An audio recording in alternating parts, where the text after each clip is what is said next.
Tapos tumutubo siya. Ano na pakiramdam niya, masakit. Ginhawa kayo. Mananatili at magtatagumpay. Ano ang bagay na itinayo ng Diyos, pinagawa ng Diyos ay sinasamahan niya. So palagi siyang nandiyan para gawin yung tanging siya lang makakagawa na hindi kaya sagutin ng United Nations, European Union, maraming bansa sa buong mundo. At ng technology at ng medical science. At ang purpose talaga ng Diyos dito, isang-isa lang yung lumapit ang mga tao sa Kanya. Ano bang araw, ano bang oras, ano man ang kalagayan. Ito yung nagpapakaming sa akin ng gusto Kasi pwede tayong lumapit sa Kanya ng madaling araw, ang hali, hapon, gabi, saan man tayo naroroon, sa pamamagitan ng panalangin, pagtawag sa Kanya, panunood ng programa ng oras ng himala.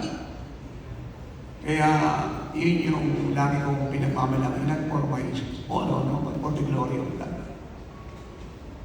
Na ang Diyos ay nasa oras ng himala. Kasi alam niyo yung mga minamahal. This is a very honest and serious statement. Kung wala ang Diyos sa gagawin ko, hindi ko siya gagawin. Dagdag pang hindi birong pera yung ating ginagastos.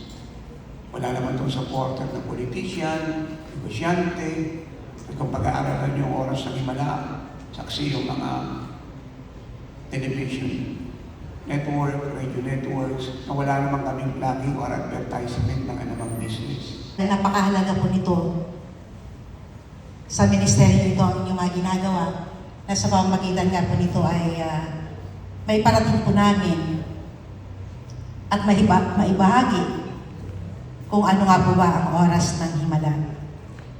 So, nakita po namin na hindi lamang po natin na ang kahalagahan ng himala sa buhay po natin. Dahil po sa pamamagitan ng ministeryo ito, maging sa buhay po namin, ito po ay nag-start sa kalsada na may 15 congregation na sabihin natin zero balance, wala. But nang tinawag nga po ang man of God bilang apostol ng Diyos ay hindi lang po kami nag-stay sa kalsada. May 15 congregation. Ngayon po, more than 15 million congregation po ay nakarating na po sa oras ng himala. Sa pamagitan nga po ng mga tinukoy ng man of God. So ang puhunan lang po ng ministeryo ito, unang-una, ang pag-ibig sa Diyos, katapatan, at higit sa lahat, ang pananalangin.